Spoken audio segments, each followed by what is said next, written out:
Boa noite. Excelentíssimo embaixador britânico, Dr. Alex Ellis, magnífico reitor da Universidade Federal do Paraná, professor doutor Zac Akel Sobrinho, senhoras e senhores aqui presentes, boa noite. É com grande satisfação que hoje recebemos no Graciosa Country Club. Muito nos honra que o nosso clube e a cidade de Curitiba tenham sido escolhidos para abrir no Brasil as comemorações de 400 anos de morte do grande dramaturgo William Shakespeare. Este evento de magnitude internacional é promovido pela Embaixada Britânica e conta com a participação da Universidade Federal do Paraná, a mais antiga universidade do Brasil, motivo de grande orgulho para todos os paranaenses. Aproveitem a noite, passo a palavra à professora Wanda Camargo. Obrigado.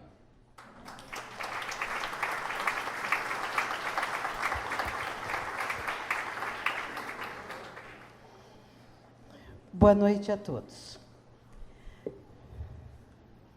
Hoje sediamos o lançamento da campanha Shakespeare Lives in Brazil, uma campanha mundial de comemoração ao maior dramaturgo de todos os tempos. Curitiba foi a capital brasileira escolhida para o lançamento desta campanha devido ao projeto da Universidade Federal do Paraná de um site dedicado ao estudo da obra de Shakespeare, grande dramaturgo. O site é coordenado pela professora doutora Liana Leão, do setor de Ciências Humanas da UFPR, e o professor Carlos Alberto Martins da Rocha, diretor da UFPR-TV e assessor de comunicação social da UFPR.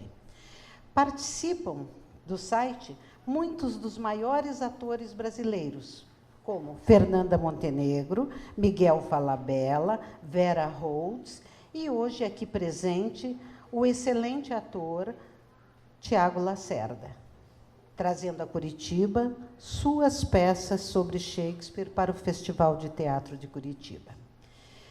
Em Curitiba, este evento é apoiado também pelo Unibrasil Centro Universitário e pelo Solar do Rosário. Ao iniciarmos nosso evento, vamos ouvir o conjunto musical Menestréis, com uma seleção de algumas pequenas peças musicais do repertório da Renascença, com os músicos João José, professor da EMBAP, os músicos Tiago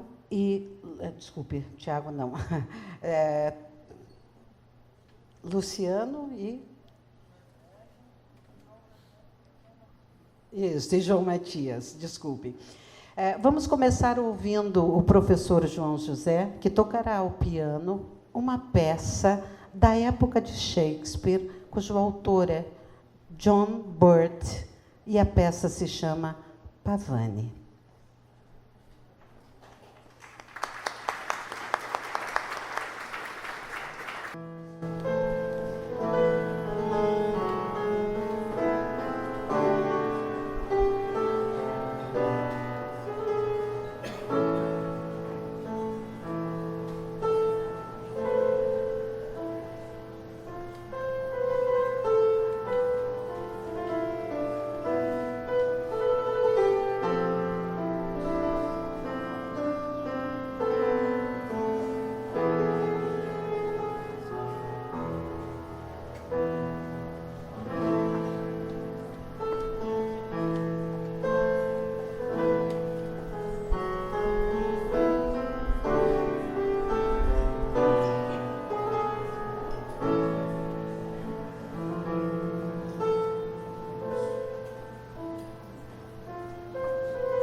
Agora, em trio, professor João José tocará uma pequena música medieval.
Agradecemos ao maestro João José e fazemos questão de frisar que seus músicos têm 12 anos e 17 anos e já tocam com esta maestria. Agradecemos também a Embap, tá? Que nos cedeu o professor para esta apresentação. Obrigada a todos.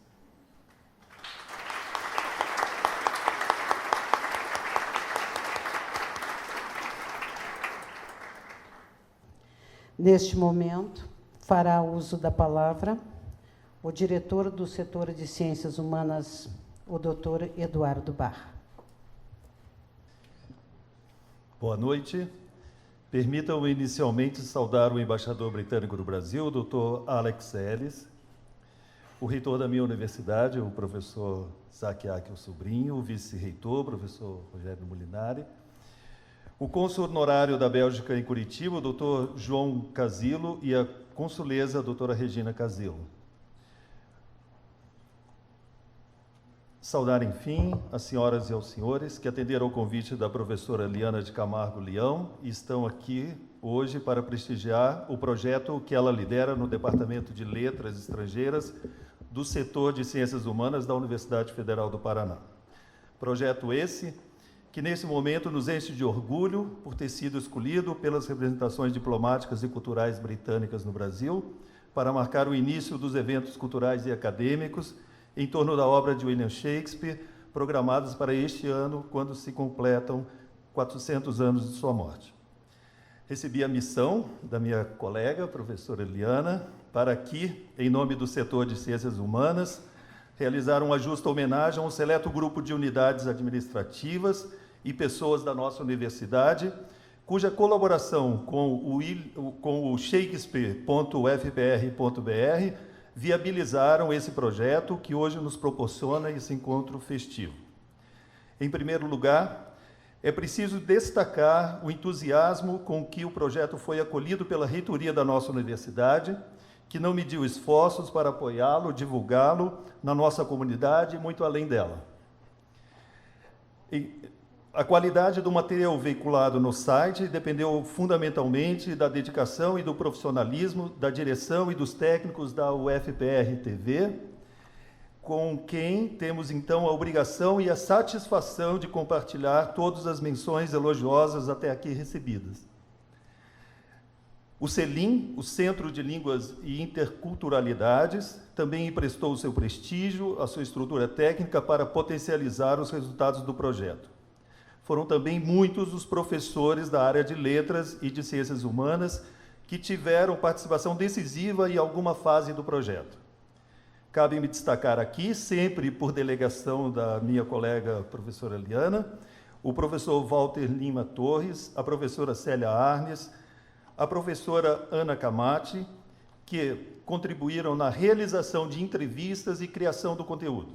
Também merecem uma menção especial a participação do professor Caetano Galindo, que contribuiu com depoimento sobre a presença de Shakespeare na obra de James Joyce, a participação de professora Lucy Collin, que nos concedeu uma entrevista acerca da influência de Shakespeare na obra de Gertrude Stein, e, em especial, a participação da professora Patrícia Cardoso, aqui presente, que faz uma bela exposição sobre o diálogo entre Fernando Pessoa e Shakespeare. Em seu depoimento, a professora Patrícia analisa uma carta de Fernando Pessoa que revela o quanto Shakespeare foi fundamental para a criação de seus vários heterônimos. Diz, então, Fernando Pessoa nessa carta: tive sempre, desde criança, a necessidade de aumentar o mundo com personalidades fictícias. Essa tendência não passou com a infância, desenvolveu-se na adolescência, tornou-se finalmente a forma natural do meu espírito. Hoje já não tenho personalidade.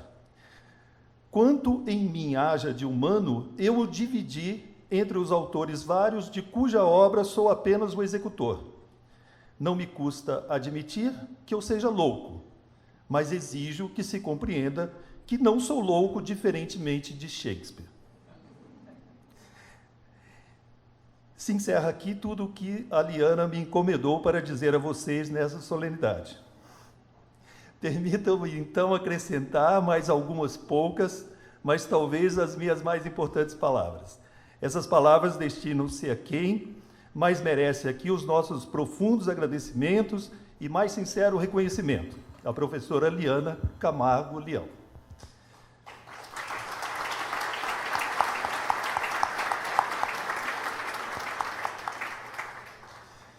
Protagonista do sonho e da realidade desse espetacular projeto.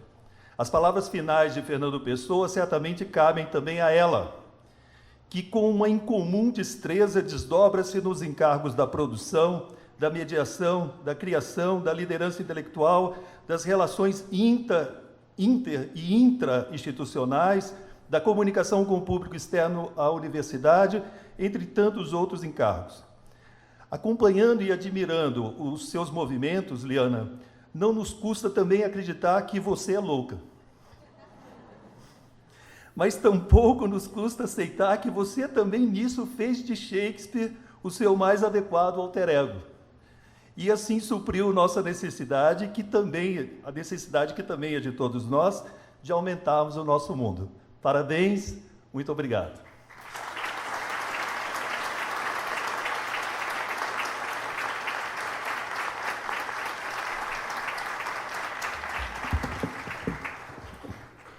Neste momento, fará uso da palavra o magnífico reitor da Universidade Federal do Paraná, professor doutor Zaque Akil Sobrinho.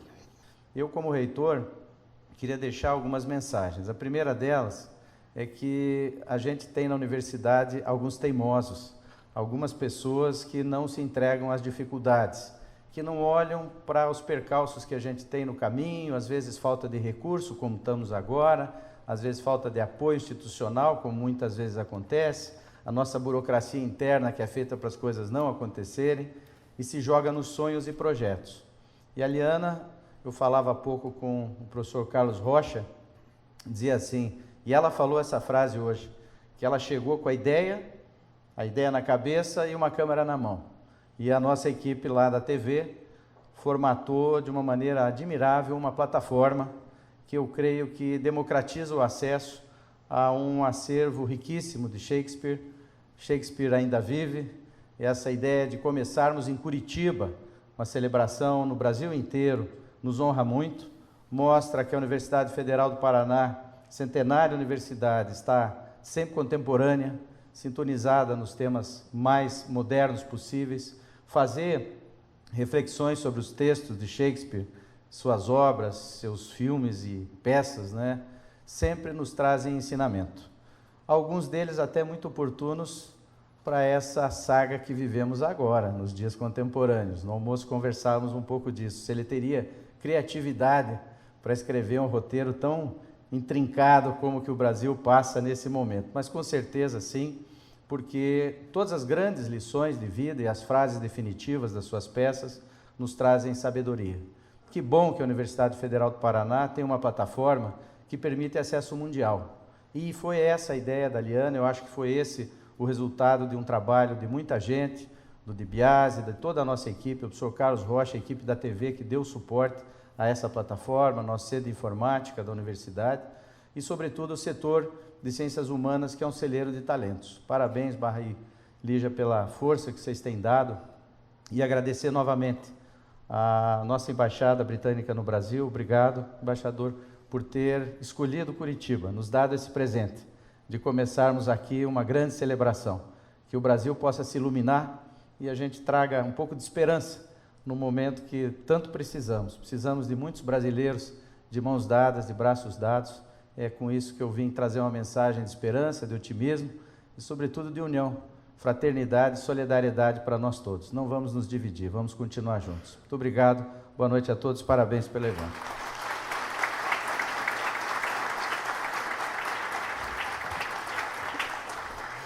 Vamos ouvir o excelentíssimo embaixador britânico no Brasil, Dr. Ellis, que fará uso da palavra. Vad jij in dieser Laune ein Weib gefreit? Was ever woman in such honor wooed? O 22 de julho de 1942, o regime nazi em Polônia deu uma ordem que cada judeu tinha que ser entregado ao campo de concentração de Treblinka. Foi uma sentença de morte. Havia umas poucas exceções a esta ordem. Uma delas foi judeus que trabalharam para o Judenrat, o Conselho dos Judeus, uma forma de autoridade judaica dentro de Polônia. E um jovem de 22 anos, que muitos anos mais tarde se tornou o mais famoso crítico de literatura de Alemanha, Marcel Reich-Ranitzky, entendeu que naquele dia ele tinha que casar com a namorada dele para salvá-la. Casou e salvou. Muitos anos mais tarde, em 2012, ele contou a história no Bundestag, o parlamento alemão. Vou tentar traduzir o que ele disse. A cerimônia não demorou muito tempo. Até no toda a confusão, a agitação, não me lembro se dei um beijo à tua filha. Mas eu lembro muito bem o sentimento de medo, de ansiedade, de não saber o que aconteceria no dia seguinte. Ainda me lembro aquelas palavras de Shakespeare que me ocorreu, ficou na minha cabeça naquele momento de casar. Vad jij in dieser Laune ein Weib gefreit? Terá havido mulher de tal sorte cortejada. É um prazer estar aqui hoje à noite, estar aqui na linda cidade de Curitiba, de voltar aqui neste belíssimo clube Eu queria agradecer muito ao presidente, a honra de estar aqui. Queria agradecer, claro, à Universidade Federal do Paraná. Muita gente já falava sobre a professora Liana, mas eu posso juntar as minhas palavras, elogios a todos os outros sobre o trabalho que ela tem feito aqui. Parabéns, professora Liana. Realmente, coração valente nessas circunstâncias.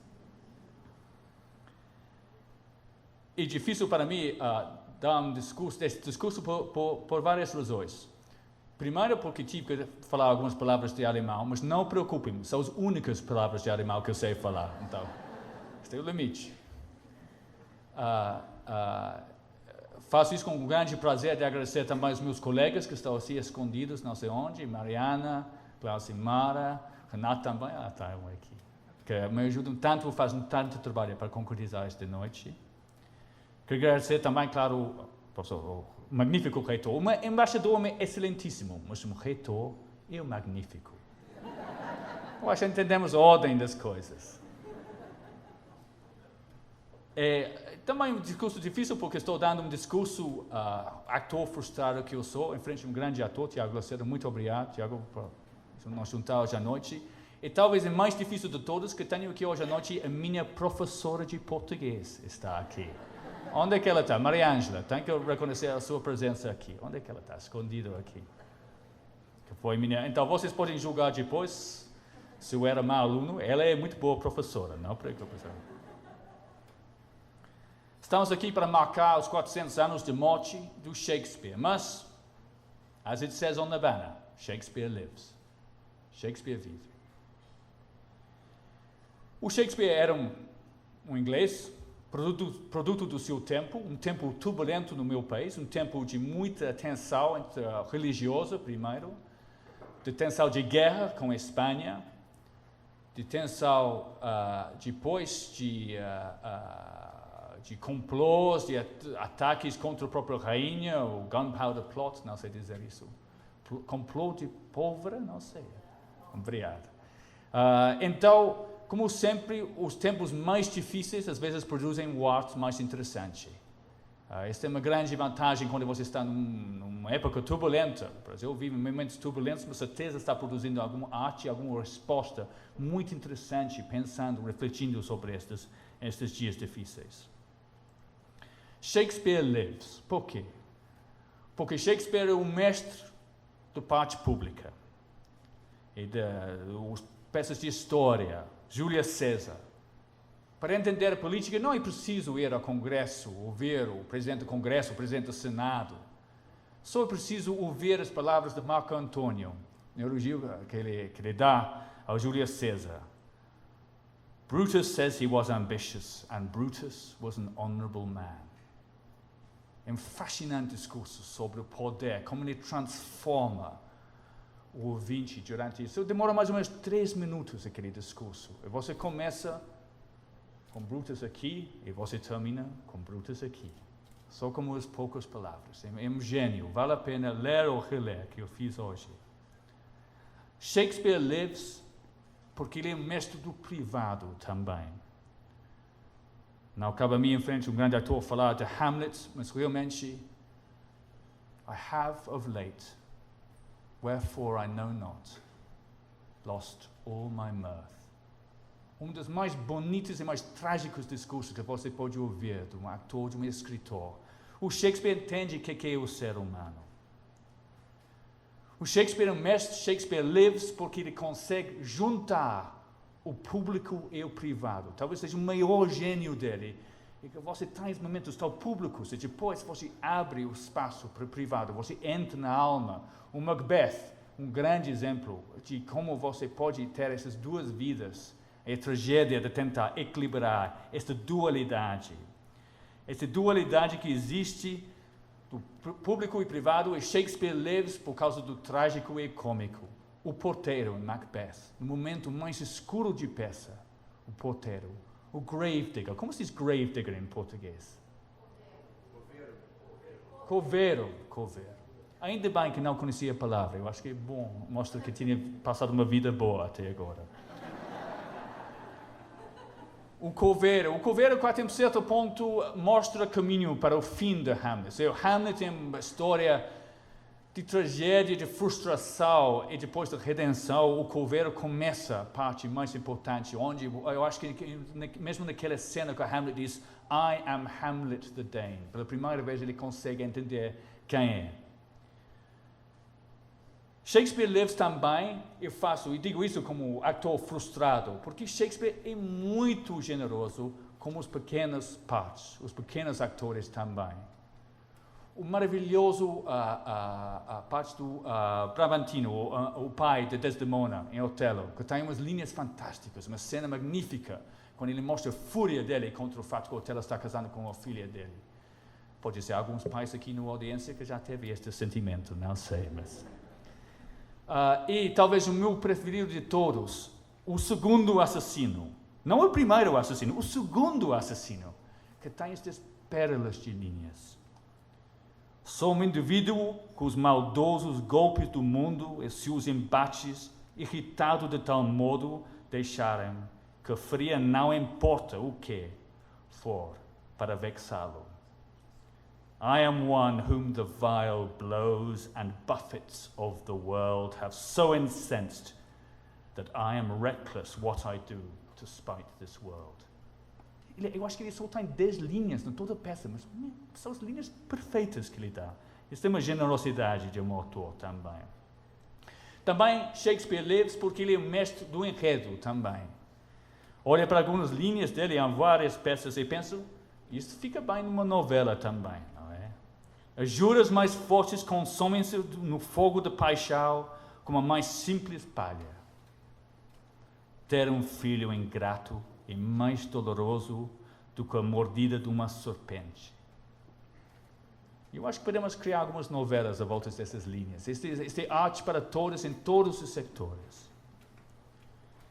Shakespeare Lives porque ele é eterno. Os grandes artistas em qualquer forma de arte, Velázquez, Gilberto Silva para o Arsenal. That was a joke.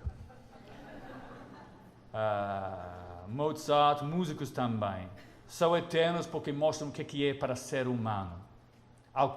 São universais em tempo e em geografia. Para terminar onde comecei, termino com uma parte de Shakespeare que foi muito apreciado. Havia um grupo de presos numa penitenciária muito longe de aqui, muito longe do meu país também, que tinham ou esconderam um livro de obra de Shakespeare, de obra completa de Shakespeare. E cada um sublinhava as linhas que mais gostava. E um dos presos sublinhou estas linhas. Muito antes de morrer, morreu covarde. Só uma vez o homem forte prova a morte. Das coisas raras de que tenho ciência, sempre me pareceu a mais estranha terem os homens medo, embora saibam que a morte, um fim a todos necessário, vem quando vem. A coward dies 1,000 times before his death, but the valiant taste of death but once. It seems to me most strange that men should fear, seeing that death, a necessary end, will come when it comes. A penitenciária era Robben Island, o preso Nelson Mandela. Shakespeare Lives. Obrigado.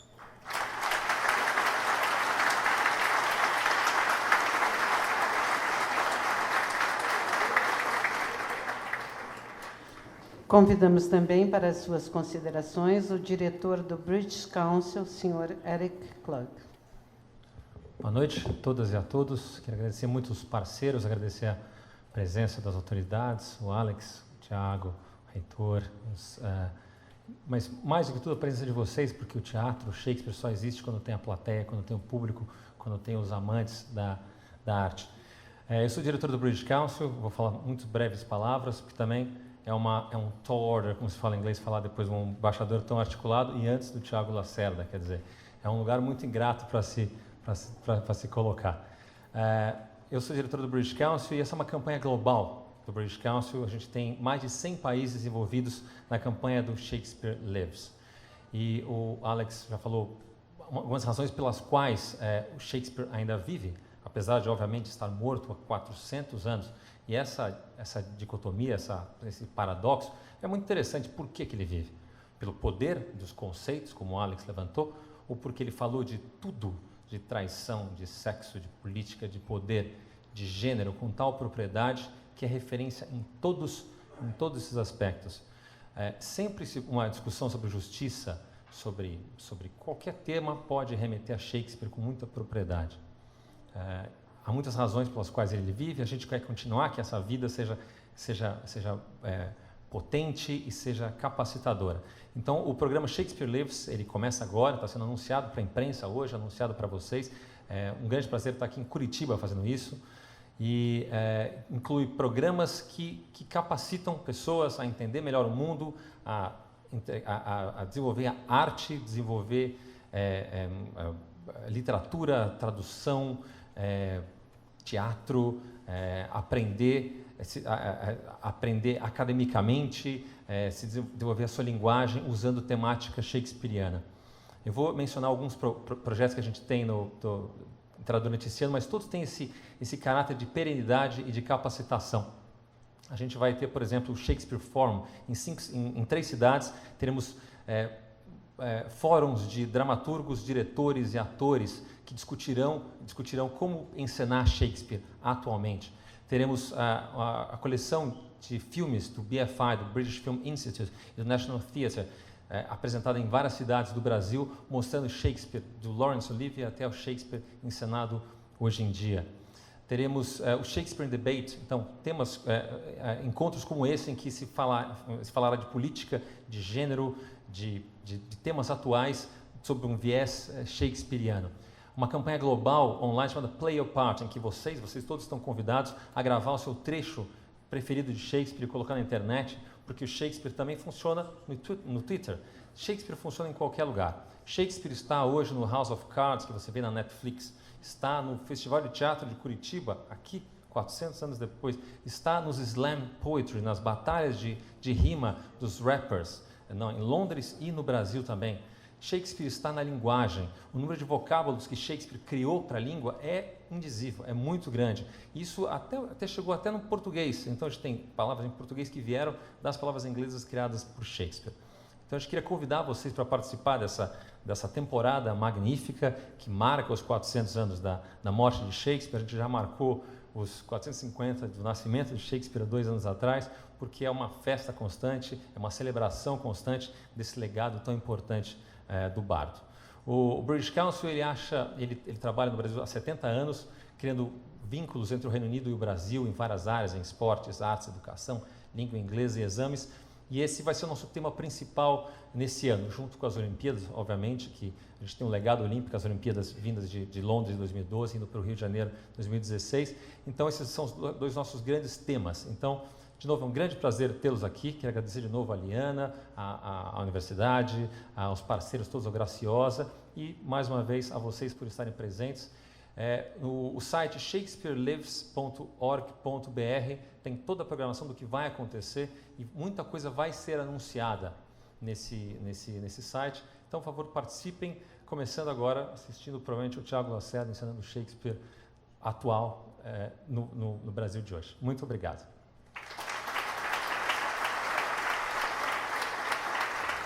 Então, conosco, professora Liana, embaixador Alex e Tiago Lacerda.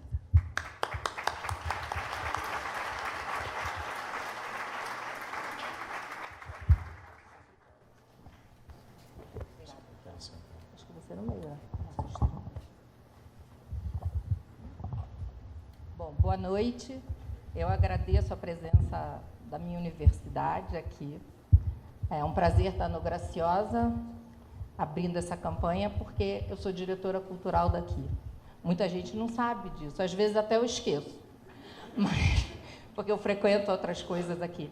Enfim, é um prazer enorme receber o embaixador britânico aqui, a quem eu conheci há pouquíssimo tempo, e abrirmos essa campanha com o Tiago Lacerda, que já está na sua 3ª montagem de Shakespeare.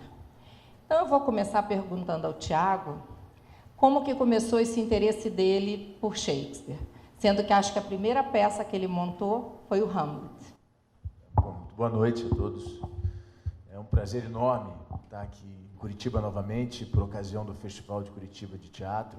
Quero parabenizar ao Leandro e a toda a equipe que sustenta bravamente esse festival por 25 anos. O impacto na cultura brasileira que o Festival de Teatro de Curitiba tem é imenso. E a gente sabe como é difícil lutar pelo teatro, pela cultura e pela educação nesse país. Especialmente em tempos difíceis, como esse ano. Queria dizer que eu tenho a alegria de ter conosco o nosso elenco querido, Filipinho Martins, Luiz Visotto, Lolô, Lorival Prudêncio, Marco Antônio Pâmio, Luísa Thierry, André Rendes e você, minha gatinha. Está ali, Estelinha de Paula. A nossa produtora Érica são meus colegas, companheiros de cena que têm o privilégio de fazer parte de um seleto grupo de seres humanos que proferiram essas palavras, essas imagens e essas ideias, a imaginação shakespeariana ao longo dos tempos. Eu tenho essa consciência todos os dias, quando eu estou em cena, desde o Hamlet e agora com o Macbeth e com o Medida por Medida. É uma consciência de ser verdadeiramente um privilegiado. A obra do Shakespeare, ela é tão maravilhosa e é tão poderosa que sobrevive de forma completamente viva, mesmo após 400 anos.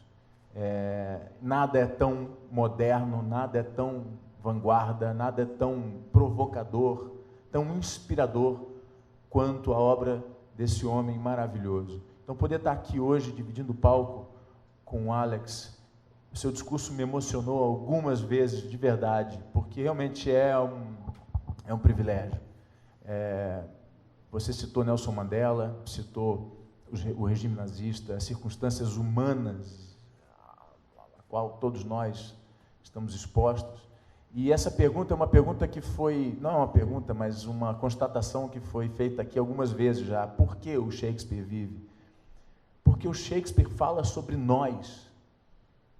Ele fala sobre cada um de nós. Não sou eu que estou em cena, é a humanidade inteira em cena comigo. Enquanto houver um ser humano pisando o chão do planeta, o Shakespeare será moderno, porque ele investiga a natureza, a complexidade e a fragilidade humana diante das estruturas civilizatórias que fazem de nós seres humanos e não animais. É por isso que ele sobrevive vivo, porque ele fala de cada um de nós. E por um outro motivo também, porque as histórias são maravilhosas. Se as histórias fossem ruins, essa genialidade toda talvez não fosse representada. É um grande contador de história. Ele tem uma engenharia dramática, uma costura dramatúrgica que nenhum outro escritor no mundo conseguiu alcançar, apesar de serem maravilhosos alguns deles. Mas a engenharia, a contação de história é absolutamente fascinante. Se você começa a dissecar as peças, você percebe que esse cara sabe exatamente o que está fazendo para conduzir a nossa atenção cena a cena, fala a fala. Não tem nada ali que seja impensado ou que seja gratuito. Então, esses são os dois grandes motivos pelo qual a gente está aqui hoje falando desse personagem maravilhoso. Tudo isso foi o meu prólogo para responder a sua pergunta. Eu tive o privilégio de entrar em contato com a obra do Shakespeare quando comecei a minha carreira, quando eu decidi que esse seria o meu caminho e escolhi aprender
compreensão da natureza que o Shakespeare tem, do ciclo natural das coisas, do processo natural do ser humano, a ir em direção a isso, buscar essa simplicidade naquele maravilhamento inteiro, complexo, gigantesco que é a obra do Shakespeare, é parte do que a gente faz, é parte do nosso desafio, né?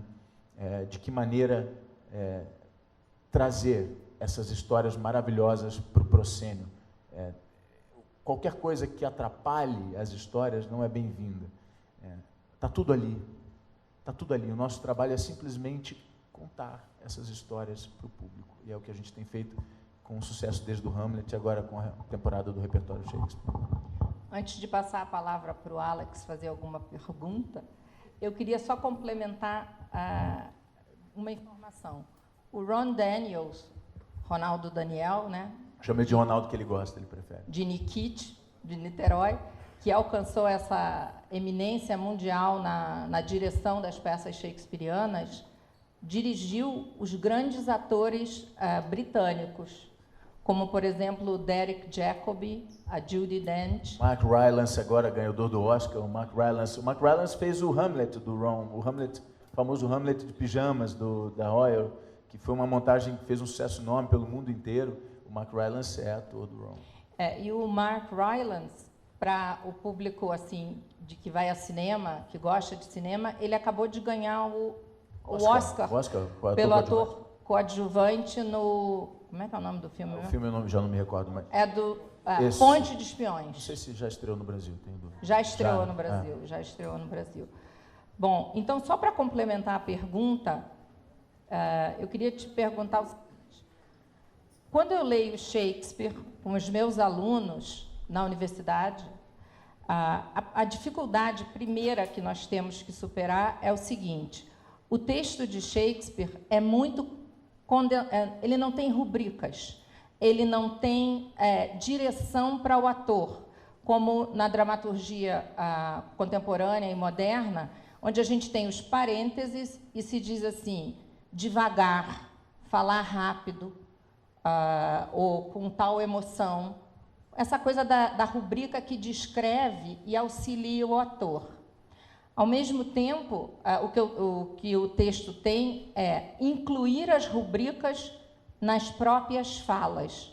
Então, a leitura do ator e do diretor tem que ser extremamente cuidadosa para perceber que ali, naquele texto, é que está embutido a direção para o ator.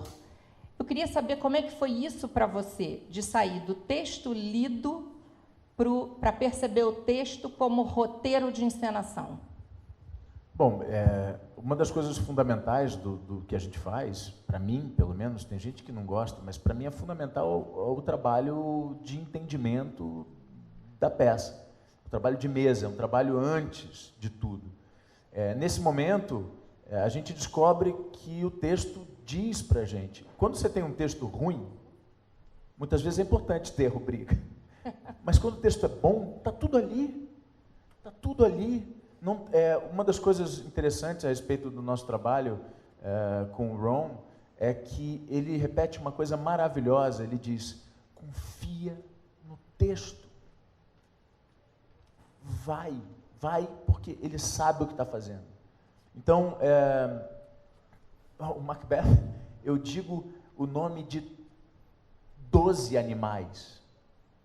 O Macbeth tem 12 animais, rinoceronte, corvo, cobra, jacaré, urso, tigre, besouro, morcego, pomba, galinha, escorpião.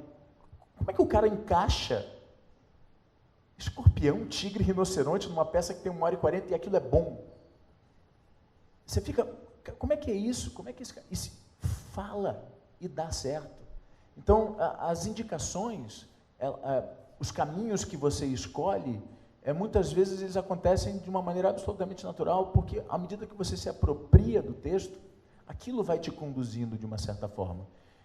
E isso não acaba nunca, porque quando a gente estreia e abre o pano e entra a plateia, a gente descobre que aquelas dinâmicas são um pouco diferentes às vezes. E à medida que a temporada avança, você desiste daquilo e volta para trás, resolve fazer uma outra coisa. Então, Eu considero as rubricas não desnecessárias, não se trata disso, mas eu acho que o texto conduz muito a gente, sabe? E à medida em que você se apropria, em que você mergulha cada vez mais na investigação,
que o Hamlet sai de cena,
é maravilhosa, seria maravilhoso um dia fazer, mas todo mundo faz, todo mundo já viu, eu acho que o Calígula é o meu Hamlet.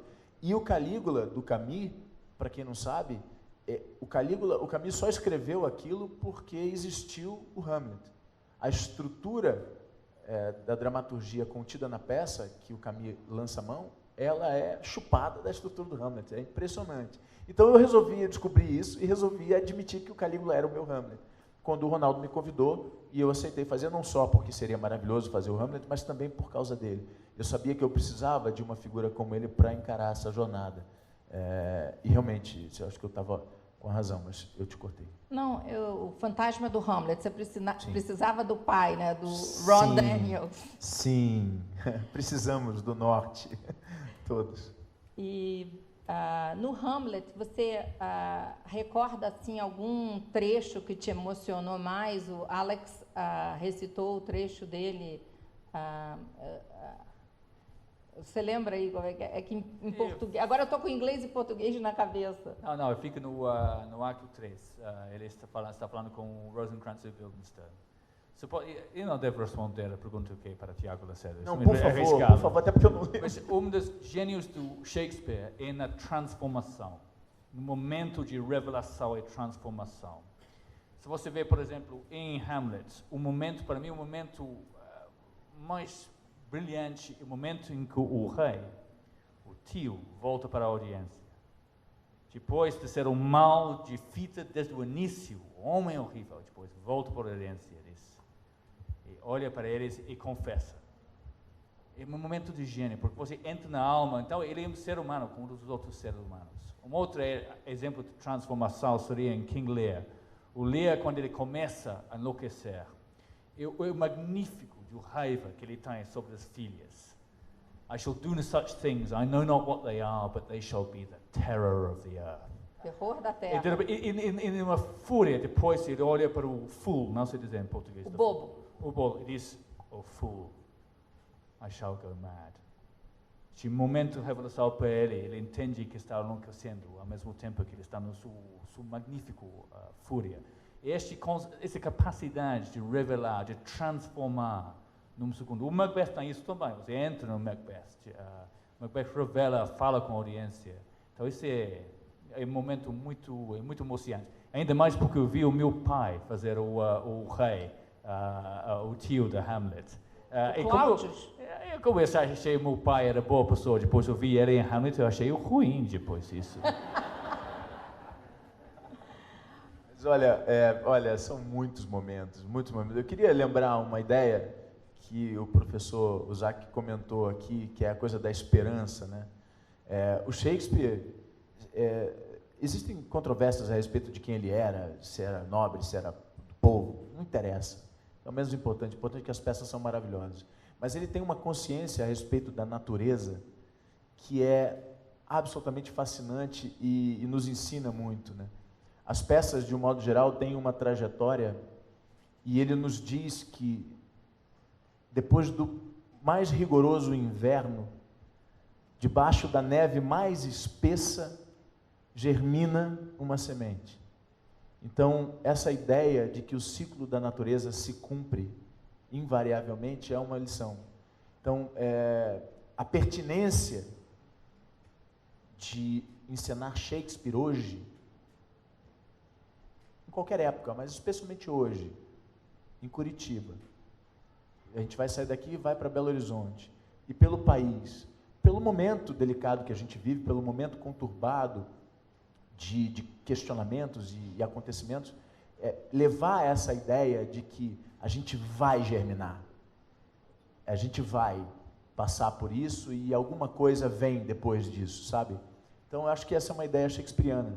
O Fortinbras representa essa nova esperança no Hamlet. O Malcolm representa essa nova esperança no Macbeth. Quando aquela gente toda, quando aquele caos todo é ceifado, uma nova ordem apresenta de novo um caminho.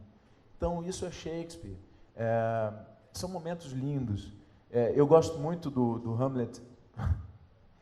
Eu gosto tanto do Hamlet que tem 3 anos que nós terminamos a peça, e às vezes eu estou em casa sozinho, quando todos dormem, meus filhos dormem, minha mulher dorme, às vezes não consigo dormir, eu tenho saudades do Hamlet. Eu vou para a minha biblioteca, pego o texto, abro e fico dizendo em voz alta o texto, 3 horas da manhã, louco, coisa de maluco, mas é um bálsamo poder ouvir e falar de novo aquilo. Eu estava dizendo, eu estava sentado ali, e você dizendo os trechos da peça, me emociona, porque realmente é poderosíssimo. Eu adoro o momento da resignação, quando ele está com Horácio e ele percebe,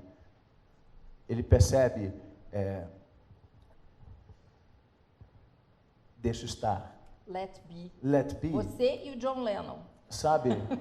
Só que o John Lennon é let it be. Mas o Shakespeare é let be. Eu tenho certeza que o John Lennon leu Shakespeare. Mas a verdade é que aquele momento em que ele diz: se for agora, não será depois, se não for depois, será agora, e se não for agora, ainda assim será depois. Deixe estar, meu amigo, e vamos dar um fim a tudo isso. Isso é de uma potência de entendimento, é de uma resignação humana, né? Eu sou muito suspeito. O primeiro monólogo do Hamlet, e o inglês é maravilhoso, porque em inglês tem o jogo com a língua, que é oh, so solid,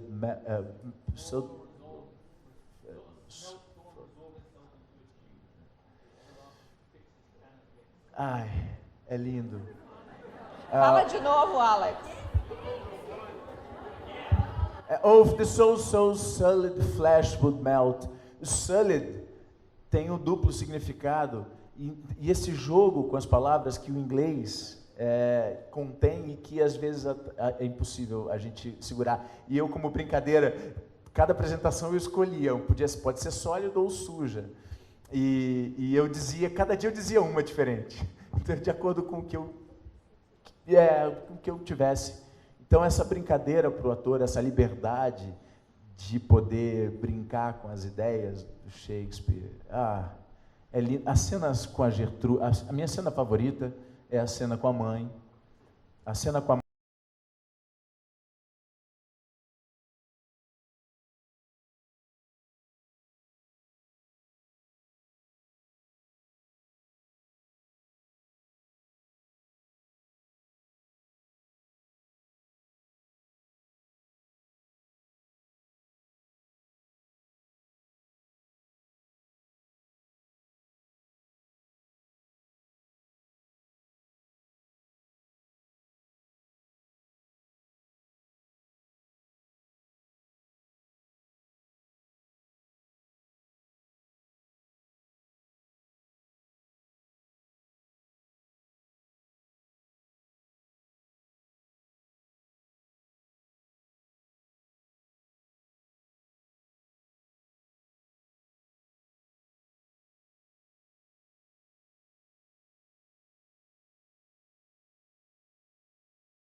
dolorosa acontecendo, que eu não sei o que é, que se eu pudesse escolher, eu preferia que me derretesse agora.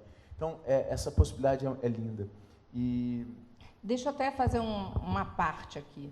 É interessante, porque a passagem que o Alex citou, essa passagem que você está citando do Solid Flesh, né, é o desejo de morte do Hamlet, no primeiro ato. E ele só vai se concretizar nessa outra passagem que o Tiago citou, o let be. Porque quando ele fala let be, é a aceitação de que ele pode, então, executar a vingança e, se ele morrer nessa tarefa, let be, deixe estar. Ele tem que enfrentar aquilo que a vida coloca diante dele. Não dá para fugir. Nessa fuga do Hamlet, 8 pessoas morreram, você tem 8 corpos no palco. Então, agora está na hora do let be, né? Vou enfrentar a minha tarefa. Sim. A gente pode falar. Vamos para o Macbeth agora? Vamos para o Macbeth. Enfim, o Hamlet tem uma coisa interessante sobre... A gente tem uma temporada de repertório, são 2 textos, o Macbeth e o Medida por Medida, uma tragédia e uma comédia. A gente oferece para o público a experiência do gênero. Foi dito aqui também, acho que por você, a coisa da jornada do gênero. Por que esse homem é maravilhoso? Por que ele consegue abordar os temas, e os temas são recorrentes, ao longo da obra inteira dele. O Ronaldo brinca dizendo que o Shakespeare só escreveu uma peça, e na verdade isso é uma ideia maravilhosa, mas como é que ele consegue abordar os temas que são recorrentes dentro daquela natureza macbetiana, e de repente aquilo vira um grande carnaval e aquelas questões continuam ali. Então a temporada se trata disso, de oferecer ao público a jornada do gênero, a experiência da comédia e da tragédia no mesmo palco, o mesmo ator, os mesmos atores, e fazer o público experimentar isso. Sobre o Hamlet, existem milhões de ideias a respeito da peça. Uma delas, que é uma ideia que eu gosto, é que a história do Hamlet é a história sobre a não ação, a hesitação daquele menino ao cumprir o seu papel, a hesitação dele em se reconhecer, a hesitação dele em acreditar, em levar até o final, que se traduz naquele momento lá que ele diz: chega, vamos. Mas é a história da não ação. Depois de escrever essa peça, ele escreve uma peça chamada Macbeth. O Macbeth, eu diria, no alto da minha audácia e da minha humilde opinião, que o Macbeth é o exercício oposto ao Hamlet. O Macbeth é o exercício da ação. É como se ele dissesse para a plateia: olha o que acontece com uma história onde o menino não faz. Hamlet. Aí ele foi para casa e disse: e se ele tivesse feito? Olha o que acontece. Macbeth. Então, como ator, como figura inquieta, como pessoa, como investigador, me interessava muito essa jornada da não ação para a ação macbetiana. Então, quem viu o nosso Hamlet vai poder ver agora o Macbeth como exercício dessa dialética e dessa investigação shakespeariana. Então, ele faz isso com a gente, ele leva a gente a revisitar os conceitos ao longo da obra inteira. São conceitos que vira e mexe, ele retoma. E o Macbeth tem essa potência, né? Um paradoxo, uma antítese perfeita ao Hamlet.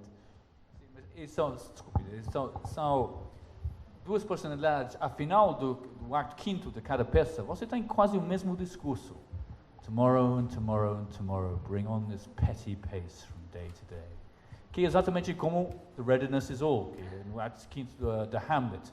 Mas você chega deste ponto de caminhos tão diferentes que você, naquela fase, uma peça em declínio, aceitando tudo. I am so far in blood stepped in, that the going forth would seem as easy as the coming hence. Eu já matei tanta gente que eu vou continuar, porque já perdi a minha alma. Mas para o Hamlet é exatamente o oposto, é recuperação de alma pela ação. Então, ele termina no mesmo lugar, todos morrem, claro, isto é Shakespeare, todos têm que morrer, mas um feliz, outro muito triste. Na próxima vez que nós nos encontrarmos aqui com o Alex e o Thiago, a gente vai ter legenda, tá? Mas, então, Thiago, recuperando outra ideia que você comentou, pode falar. Eu vou fazer o Marco Antônio. A próxima é o Antônio Cleópatra. Mas isso é pela primeira vez que eu estou dizendo na frente de alguém. Faremos o Antônio Cleópatra na sequência. Então... Olha o Lolo ali, eu quero! Estaremos, amigos, estaremos. Vamos fazer o Antônio Cleópatra. Seria maravilhoso fazer o Antônio Cleópatra junto com o Romeu e Julieta, por exemplo, né? A história de um amor juvenil e a história de um amor maduro, né? a mesma brincadeira que a gente está fazendo com a tragédia, com a comédia, oferecer para o público esse homem falando sobre o amor do ponto de vista de dois meninos e esse homem falando sobre o amor do ponto de vista de duas figuras maduras, né? Um homem e uma mulher maravilhosa, um homem que simplesmente diz: foda-se o Império Romano, eu preciso dela. Você imagina, você sai daquele... Isso não é uma tradução literal do texto. Não é. Não é literal. Não é maravilhoso sair daquele monólogo do balcão e cair nessa ideia do amadurecimento do amor, oferecer a jornada do amor através do Shakespeare? Isso seria maravilhoso. Aproveitando o que o Alex colocou sobre o tomorrow and tomorrow and tomorrow, né? Amanhã, amanhã e amanhã. Não vou falar, mas eu vou pedir para você falar. É o momento que o Macbeth recebe a notícia de que a Lady Macbeth morreu. Ela se suicida, ela enlouquece com a ideia do crime, não, ela vê o corpo do rei morto. No momento em que ela vê, ela não enlouquece. 3 atos depois, ela enlouquece. E aí ela tem a cena do sonambulismo e se suicida. Eu vou pedir... Posso pedir uma palhinha? Pode. Eu farei melhor amanhã, mas... Não, mas é só para atrair o público para o teatro. Pode. Bom, esse monólogo é um dos maiores desafios da carreira de qualquer ator. Assim como o Hamlet tem alguns, esse monólogo é de uma beleza interminável e eu tenho a sensação em cena de que a cada dia eu busco fazer esse monólogo pela primeira vez. Pode fazer em pé?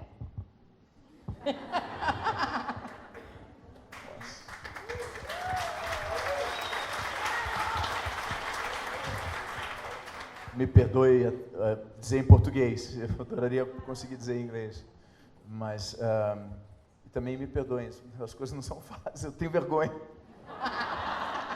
Mas isso aqui é um palco, olha só, a gente montou aqui.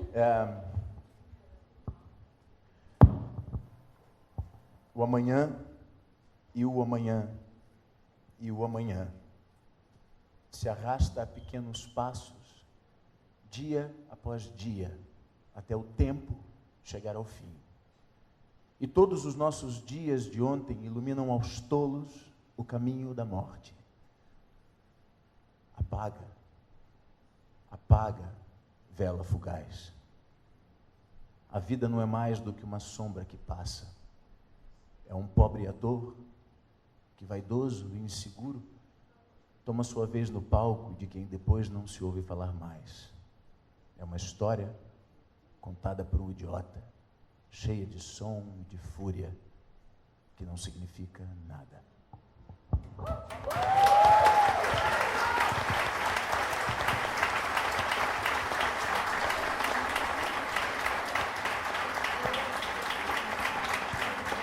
Tá me devendo uma. Bom, eu vou fazer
quando a peça começa, ele é um homem maravilhoso. É um erro acreditar que ele é mau ou que ele é...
o Shakespeare e o Macbeth principalmente.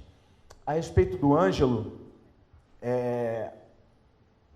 o Medida por Medida podia ter sido escrito em Brasília, semana passada.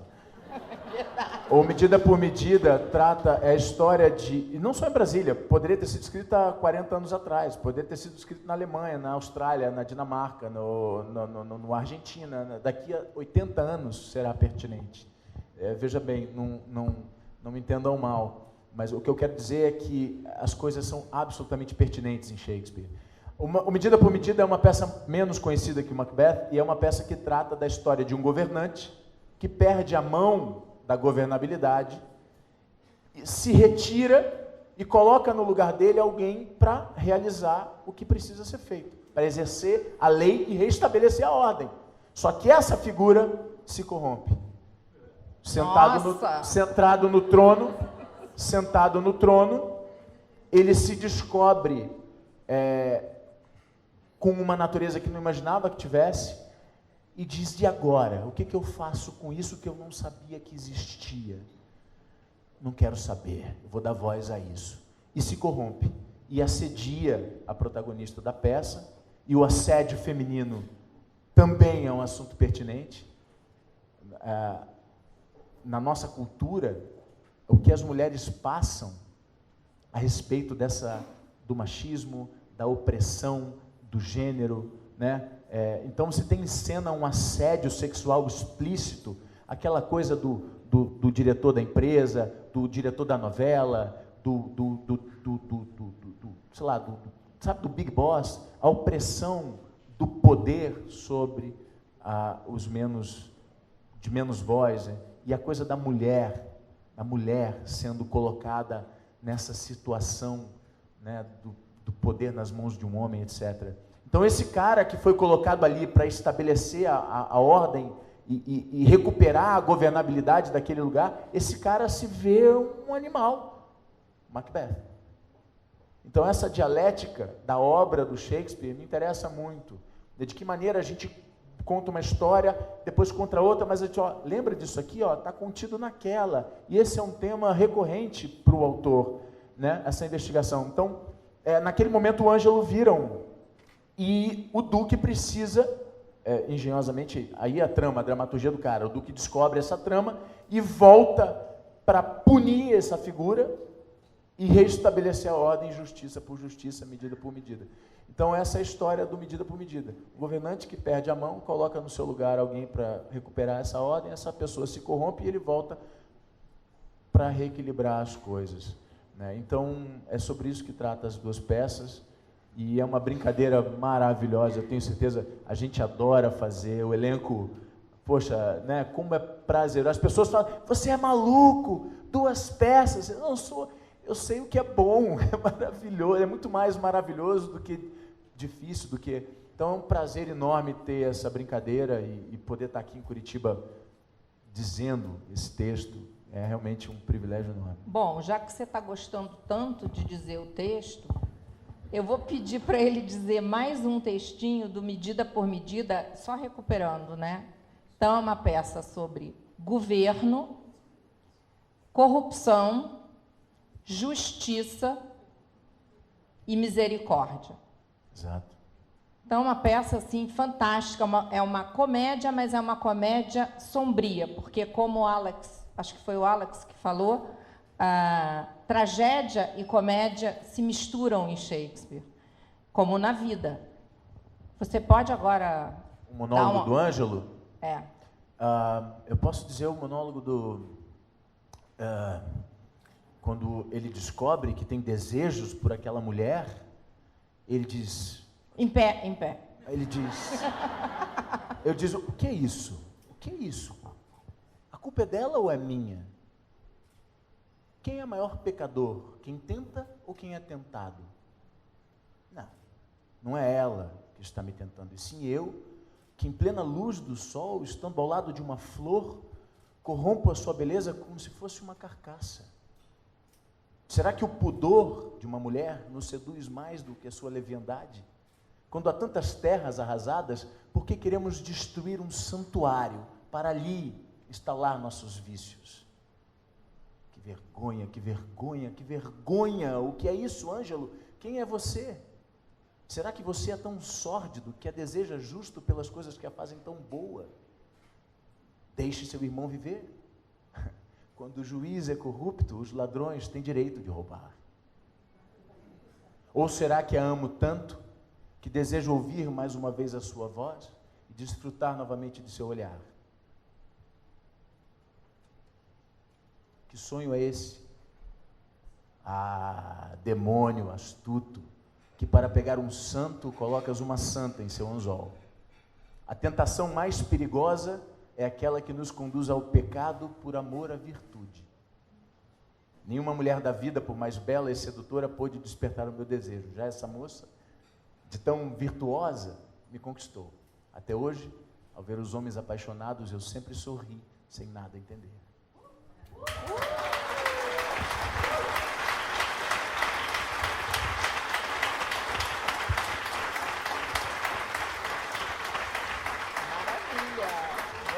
Tem uma coisa muito interessante sobre... uma das tarefas mais ingratas a respeito do Shakespeare é traduzir as peças, né? Então, eu considero que as traduções são muito importantes para... Não fala mal da Bárbara. Não, imagina, eu amo a Bárbara, jamais falaria, eu respeito profundo pela Bárbara. Mas é que, realmente, a questão da tradução é um ponto extremamente importante para que as histórias sejam compreendidas, né? E eu considero as nossas traduções, tanto do Hamlet quanto do Macbeth do Medida, traduções muito interessantes na medida em que o que está sendo dito lá é Shakespeare e a gente consegue perceber o que está ali, né? Nesse momento, as escolhas do Marcos Daoud e do Ron Daniels, que são os dois tradutores, as escolhas eram feitas em cima dessas duas ideias. Vamos preservar o Shakespeare e vamos fazer com que isso seja principalmente entendido no ouvido da plateia brasileira. A gente precisa fazer com que as pessoas entendam absolutamente cada ideia, cada imagem. Então, eu acho que as traduções que a gente tem são duas traduções muito poderosas, eu acho que isso contribui para levar o teatro do Shakespeare de forma mais objetiva e mais simples ao ouvido da plateia brasileira. Eu tenho mais uma. Peraí, antes, posso fazer mais uma? Pode. É porque eu ia pedir para você falar mais uma fala. É o seguinte, você falou da tentação do Ângelo pela pura Isabela. Isabela, freira, etc. Eu queria agora que você falasse um pouquinho e recitasse a tentação do Macbeth, quando ele fala, eu sei na outra tradução, a tentação do sobrenatural não pode nem ser boa, nem ser má. Primeiro monólogo de pé? Yes. O primeiro monólogo do Macbeth é duas verdades. Que gênio, ele começa um monólogo com essa ideia, né? Duas verdades. O que é a verdade, né? Aliás, o momento mais lindo do Hamlet para mim é a primeira frase da peça. O cara abre o Hamlet com a peça inaugura com quem está aí. Who's there? A primeira frase da peça é a maior pergunta da existência humana. O Shakespeare inaugurou o pensamento do homem moderno. E esse pensamento pode estar contido nessa única frase. Como é que o cara tem a coragem de começar uma peça assim? Isso pode ser absolutamente tudo, né?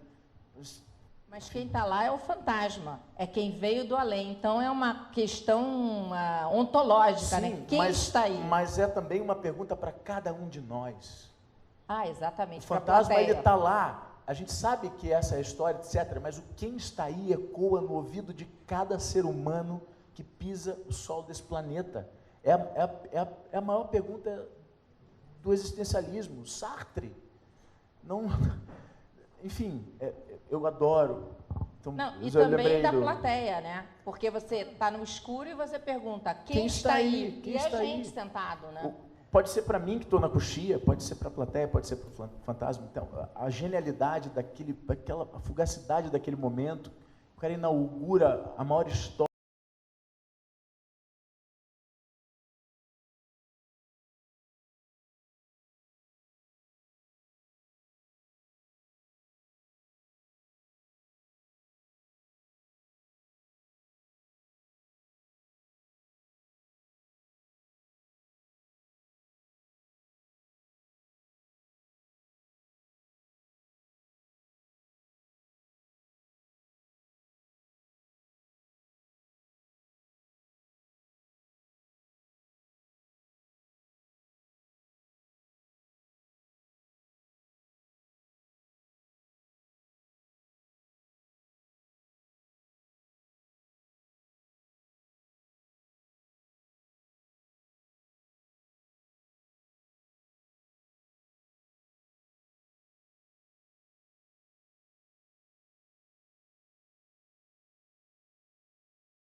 A Juliana Vieira, que é uma estudante de teatro, ela pergunta, na construção de um personagem, você segue alguma linha específica, como Stanislavski, algo nesse gênero, né? E como um diretor ajuda a estabelecer um norte na preparação física e psicológica dos personagens depois do trabalho de mesa? Que legal. Bom, primeiro, a minha história é uma história muito pouco ortodoxa. Assim. Eu não tenho formação de ator.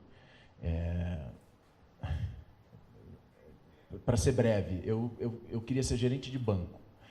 E eu fui fazer teatro porque eu sempre fui tímido. E a minha carreira começou meio que por acaso. Na verdade, eu aprendi o meu ofício em cena. Eu aprendi fazendo e observando os colegas com quem eu já trabalhei, e é assim até hoje. Eu tenho a felicidade de ter ao meu lado atores magníficos e aprendo com eles todo dia, olhando como eles fazem, como eles resolvem as questões da cena, como eles investigam seus personagens. Então, o meu processo é um processo absolutamente intuitivo.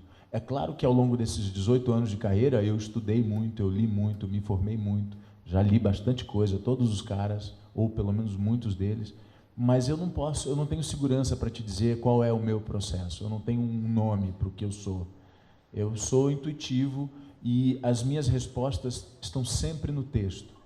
Tudo que eu preciso é no texto que eu vou, é para lá que eu recorro. A despeito de tudo que eu já estudei, de todas as experiências que eu já tive, e da minha vivência como homem, né, de 38 anos. Então é isso. E a respeito do diretor, o diretor é fundamental para um ator como eu, que não é propriamente um ator que tenha recursos, entre aspas, técnicos, para encontrar e definir os meus caminhos. Eu preciso de um diretor. Eu preciso de um norte, eu preciso dialogar com alguém que tenha um entendimento completo do que a gente está fazendo e que aponte um caminho, para que nesse caminho a gente ache a nossa música. Mas para mim é fundamental um bom diretor. Se o diretor for ruim, aí é uma lambança. Deixa eu te falar um negócio. Mas eu preciso do diretor. O Marlon Brando, aconteceu a mesma coisa com ele. Ele tinha... Opa. Exatamente. Aliás, você está bem para 38. Obrigado, querido. O que aconteceu com o Marlon Brando? Só para você. Ele tinha que fazer o Marco Antônio, do Júlio César. E ele tinha muito medo, por ser um ator americano, enfrentar um texto de um dramaturgo inglês. E aí ele foi esperto, porque ele foi no trailer, estavam filmando, do John Gielgud, e pediu, me ensina tudo. Fala para mim. Eu tenho uma experiência, só para te dizer, para ilustrar, essa é uma experiência muito legal da minha vida. Assim. O primeiro trabalho que eu fiz na vida, eu fiz entre os atores que faziam comigo, tinha o Paulo Autran, que é o nosso John Gielgud, que é o nosso Laurence Olivier. E eu, com 19 anos, dividi no camarim com o Paulo. O Paulo fumava muito, e o camareiro saiu assim do camarim. Era a primeira cena da minha vida, o primeiro trabalho da minha vida, praticamente. E eu estava no camarim, colocando a minha camisa, o meu figurino, e o Paulo Autran, já um senhor de quase 70 anos, sentado no sofá, fumando, feito um louco, de perna cruzada, e ele me olhando, assim, e eu estou trocando de roupa, estou vendo aquele... Porra, o Paulo Autran está me olhando, né? E aí eu ali, assim, trocando de roupa no espelho, de repente eu ouço uma voz assim, Tiago, o que você acha do seu personagem? Aí eu falei, caralho, o que eu falo para esse cara agora, velho? O que eu vou dizer para ele? O que quer que eu diga? Aí fiquei assim, só parecia uns 30 minutos em silêncio, mas eram 3 segundos. Aí eu falei, Paulo, eu sei lá, porra. Eu não sei o que eu acho do meu personagem. Aí ele olhou para mim e falou, ele falou assim, você decorou? Você tem uma cena agora? Eu falei, tenho. Você decorou a cena? Eu falei, decorei. Cadê ela? Eu peguei e entreguei para ele e falei, senta aqui. Ele sentou do meu lado, me colocou sentadinho do lado dele. E ele falou assim, então vamos passar a cena, fala aí.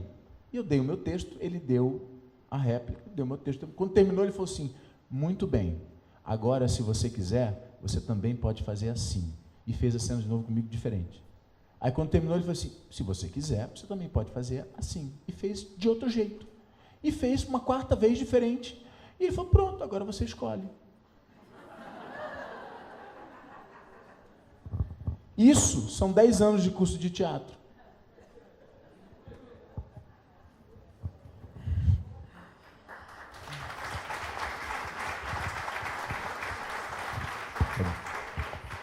A Carolina Degan, ela faz uma pergunta bem simples. O que Shakespeare agregou a você como ator?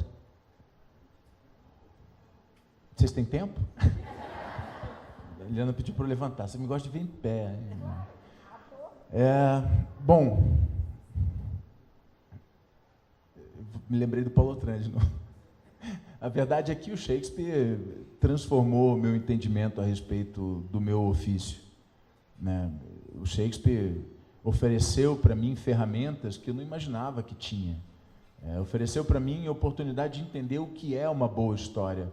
Eu me lembro que a gente estava na temporada do Hamlet lá no Rio, e eu encontrei um ator que eu não me lembro, não sei se era o Genésio de Barros, um ator maravilhoso, que foi ver a peça, o Magnani, acho que era o Magnani.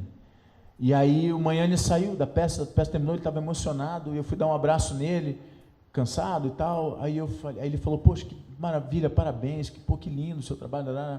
Aí eu falei, pô, mãe, eu estou preocupado, porque para onde que eu vou depois do Hamlet? Como é que a gente faz? Porque aquilo alça a sua referência crítica a um outro patamar, né? Aí ele falou assim, fica tranquilo, que depois do Shakespeare, tudo vira Shakespeare. Então, é isso. Depois do Shakespeare, eu aprendi a tentar encontrar o Shakespeare onde quer que eu esteja, né? Então, o Shakespeare me deu uma nova dimensão de entendimento do porquê eu estou aqui, do que eu faço. O prazer de poder entrar em cena e contar a história, simplesmente contar a história para as pessoas, porque não é simples. Então, é o Shakespeare que me deu, eu acho. O Giovanni, ele faz uma consideração em respeito à voz do ator como um dos principais recursos que ele tem, e ele pergunta como esta questão da entonação e da modulação da voz, já que as peças estão traduzidas, se isso deixa mais difícil ou mais fácil para você. Não, acho que a tradução não interfere propriamente no que a gente decide com o material vocal, a não ser escolhas, por exemplo, o Macbeth, eu busco sempre um outro lugar, um lugar mais grave, um lugar mais gutural, inclusive nessa transformação, né, do homem apolíneo para esse animal violento e sem referência civilizatória e tudo. Então, e no Medida, um outro registro, um registro menos grave e tal. Como eu falei, eu não tenho tantos caminhos técnicos, mas o meu processo é intuitivo. Mas certamente o material vocal faz parte desse processo de construção, sim. A Jo pergunta, por que as tragédias de Shakespeare são sempre mais encenadas que as comédias? Porque elas são tão geniais quanto?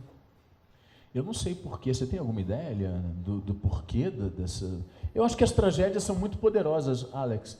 As tragédias são muito poderosas, os personagens são muito carismáticos. O Hamlet é um dínamo de carisma, o Macbeth a mesma coisa, a Lady Macbeth a mesma coisa, o Iago, o Otelo, o Ricardo III. Me parece que as tragédias têm um poder de captura da atenção da plateia muito grande. Não que as comédias não tenham, mas eu não sei se existe uma razão. Eu vou arriscar, posso arriscar? Diga. Bom, Shakespeare escreveu tragédias, comédias e peças históricas, mas essa classificação foi posterior à morte dele. Ele morreu em 1616, isso é 1623, quando publicaram as obras completas.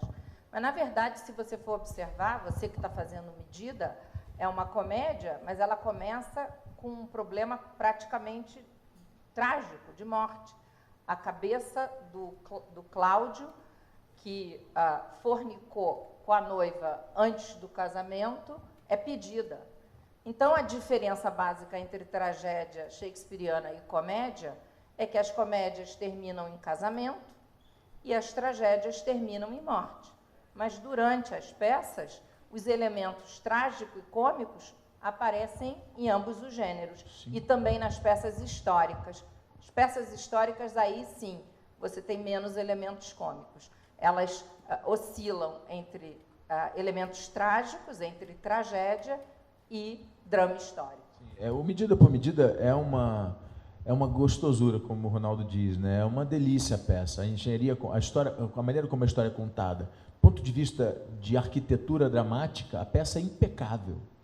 A peça é, talvez, o Ronaldo até chegou a falar isso para mim uma vez, ela é considerada das melhores peças do Shakespeare. mas ela não é tão conhecida porque eu não sei exatamente qual a razão para isso, porque a peça é maravilhosa, o público ama. O público, ela é um pouco confusa, mas eu acho que a tradução ajuda muito nesse momento, e a gente tem a sorte de ter uma boa tradução. Mas a maneira como a história acontece, ele tem uma velocidadezinha legal, assim, a peça vai, não, tem uma urgência, né, que a gente fala muito da urgência da peça, né, porque a cabeça do cara precisa ser cortada, não, ninguém pode, então tem um ritmo que é, saca, mas no meio dessa coisinha de tem esses dramas terríveis, porque é a morte de um garoto que transou com a namoradinha. E esse cara vai morrer. Como? Mas ninguém está preparado para a realização dessa lei. E no meio tem aquele drama humano daquele cara que se corrompe, que fica com tesão naquela mulher e não sabe como lidar com aquilo. Então, no meio desse... ele pincela momentos absolutamente terríveis, né, trágicos. Então, realmente tem isso. Mas acho que o ritmo das peças, né, a coisa da comédia e tal, por que as tragédias são mais montadas? Fala, Alex. Tem alguma coisa na Inglaterra que explica isso? Eu acho que o humor é mais difícil de traduzir em tempo e em linguagem também. Os primeiros comédias de Shakespeare eram um pouco o que chamariam em inglês in-jokes. Foram feitos para uma audiência privada, não pública. Então aí você realmente conhecia a audiência, escrevia para esta audiência. Mas podia haver comédia mesmo no peça mais difícil. Nunca esqueço, uma das primeiras vezes que fui ver uma peça de Shakespeare, tinha 11 anos, e fui ver The Taming of the Shrew, como se diz em português? A Megera. E como sabe, a Megera é uma peça dentro de uma peça. Começa com uma peça e entra em outra peça. E nós fomos lá, os meus pais, as minhas irmãs, lutando no carro, sempre por 3 horas antes. Chegamos ao teatro, sentamos e ao lado nosso havia uma família americana. Foi a primeira vez que eles veio a Stratford para ver uma peça de Shakespeare. E minha mãe começou a falar com uma senhora do Ohio, qualquer coisa assim. Começamos a falar. As luzes baixam, a peça começa. Muita confusão, porque nesta produção, o começo da peça era atrás de nós. Foi um grande barulho que começa ao início da peça. E a senhora de Ohio ficou muito assustada. E perguntou à minha mãe, mas o que está acontecendo? A minha mãe disse, não preocupe, querida, está tudo bem, isso faz parte da peça. Então começa, e depois começa a peça dentro da peça, e o ator principal era Jonathan Pryce, que depois se tornou um ator muito famoso de filmes, e agora ele voltou para o teatro. E depois de 5 minutos, pausa, um senhor chega ao frente do palco, lamento dizer que o senhor Pryce está doente. E o substituto de Jonathan Pryce estava doente também, então tinha que ser lido pelo o outro ator, a peça. Então pedimos desculpa que o senhor tem que ler este parte da peça. Silêncio. A senhora do Ohio olha para a minha mãe. A minha mãe, não preocupe, faz parte da peça. O humor inglês. Bom, apresentando os agradecimentos. Qual ator britânico você acha que interpreta ou interpretou o Shakespeare melhor? Você ouviu? Agora eu passei. Olha... Olivia. Ian McKellen. Olha, eu não vi ao vivo a montagem do Macbeth do McKellen, mas o Macbeth do Ian McKellen é incrível. O Ricardo III também. O Laurence Olivier, o Hamlet dele é lindo. O Kenneth, não sei, acho que está num outro patamar, mas o Ian McKellen, a Judi Dench fazendo a Lady Macbeth, do Trevor Nunn. Você viu no teatro? A Judi Dench fazendo aquela Lady Macbeth reduz a gente a muito pouco. Não, mas a verdade é que... é lindo. É lindo. Engraçado, a única vez que eu vi o Ian McKellen ao vivo foi um Beckett, não vi fazendo Shakespeare. Eu vi o Godot dele recente, vi a Helen Mirren também, vi fazendo uma Fedra, mas vi o Jude Law, o Hamlet do Jude Law eu vi. E do Benedict Cumberbatch? Não vi. Eu vi. Queria ter visto agora o Kevin Spacey com o Ricardo III, dizem que era muito bacana a montagem, mas enfim, eu vi. tem um... Sorry, beijinho no ombro. Shoulder, kiss on the shoulder.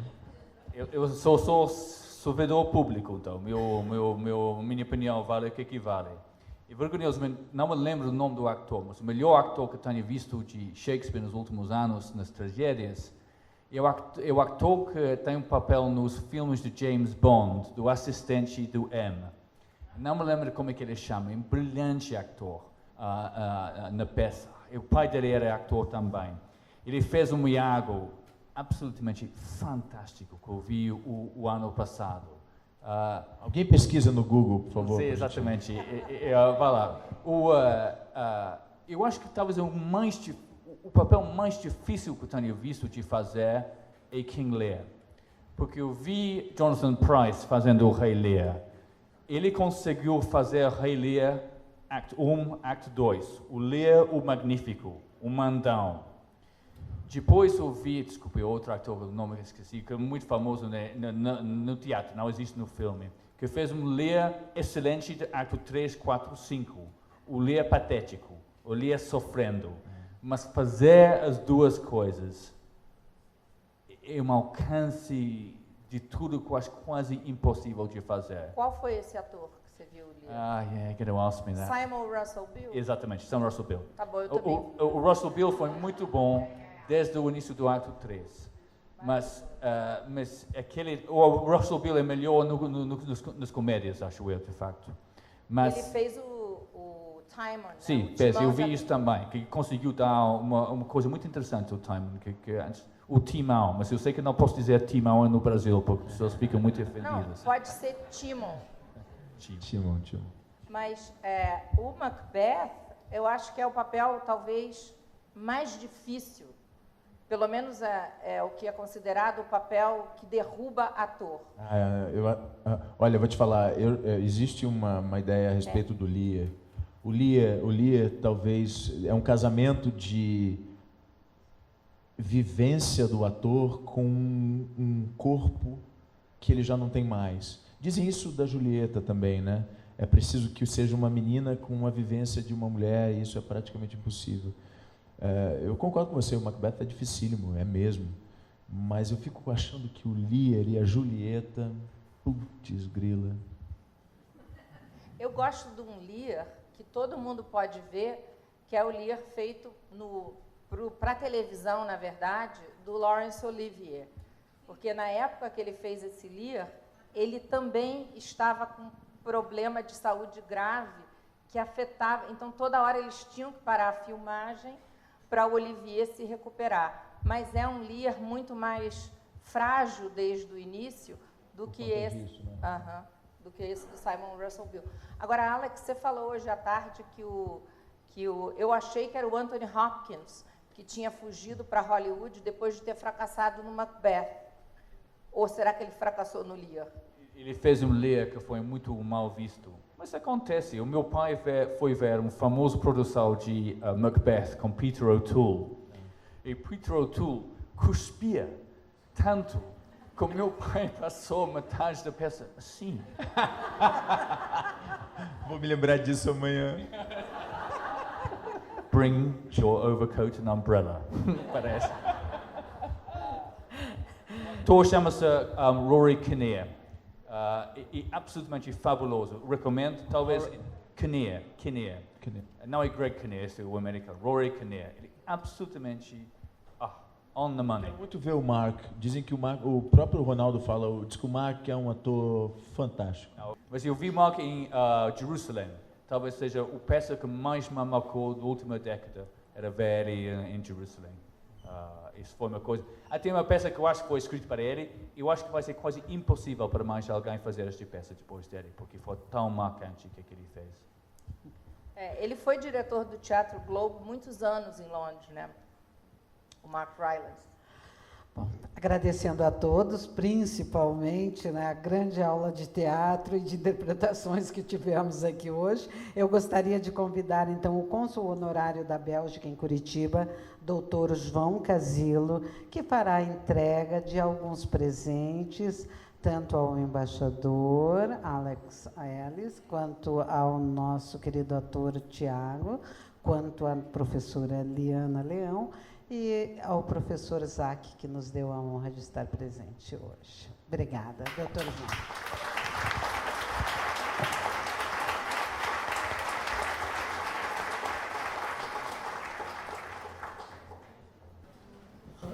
Senhor embaixador,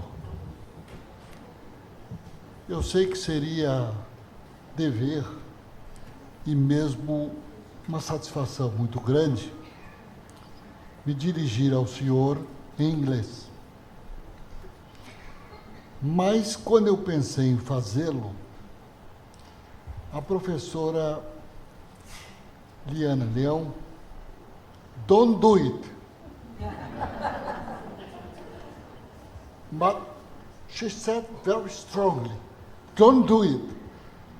And I asked, why? Porque se você o fizer, William Shakespeare vai se levantar do seu grave. Aí eu pensei, já que ele está lá dormindo há 400 anos, vamos deixá-lo assim. So, I'm sorry. Nós gostaríamos, em nome do Solar do Rosário, que está aqui a minha mulher Regina, deixar uma pequena lembrança a todos os senhores, e principalmente ao senhor embaixador e ao Tiago. Trata-se de uma obra de um artista paranaense muito querido, muito amado nesse estado, conhecido nacionalmente. Ele foi o ilustrador de inúmeras obras há muitas décadas nacionalmente, que é o nosso Poti. O nosso Poti. E então eu vou pedir à nossa Wanda que nos ajude, em nome da Regina e do Solar do Rosário, a entregar uma aquarela do Poti e um livro também, onde retratam outras obras do Poti. Wanda, me ajude aqui.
Para a nossa querida professora Wanda.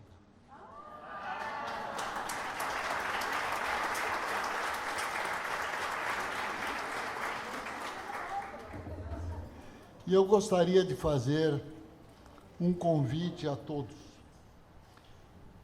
coordenado também pela professora Liana. Nós teremos no dia 12 de abril, uma terça-feira, uma palestra com um professor e advogado do Rio de Janeiro, professor José Roberto de Castro Neves. Ele vai falar sobre o direito em Shakespeare. Porque, como nós vimos aqui, ao falar em Shakespeare, nós podemos escolher morte, sexo, poder, corrupção. E eu não tenho condições de agora entregar um convite a cada um dos senhores. Mas esse convite que é feito pelo Consulado da Bélgica, pelo Solar do Rosário e pela Academia Paranaense de Letras Jurídicas, ele traz assim no seu, logo no início, the first thing we do, let's kill all lawyers. A primeira coisa a fazer é matar todos os advogados. Então será no dia 12 de abril, uma terça-feira, às 7 horas da noite, será na biblioteca do escritório que fica na Lourenço Pinto 500, esquina com 7 de setembro. É aquela casa cor-de-rosa que fica na frente do Shopping Estação. Lá nós teremos estacionamento e manobrista. E, comandando a professora Leão, será uma satisfação muito grande receber a todos lá no dia 12 de abril. Muito obrigado e meus parabéns.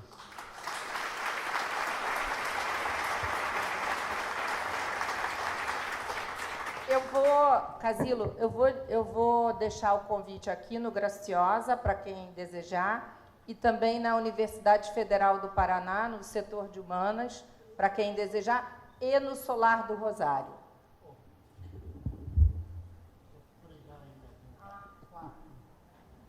Tiago vai falar umas palavras, o embaixador primeiro vai falar e depois o Tiago.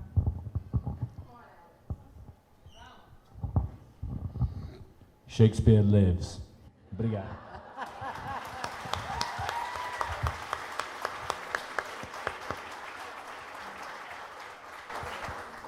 Lives mesmo. Boa noite.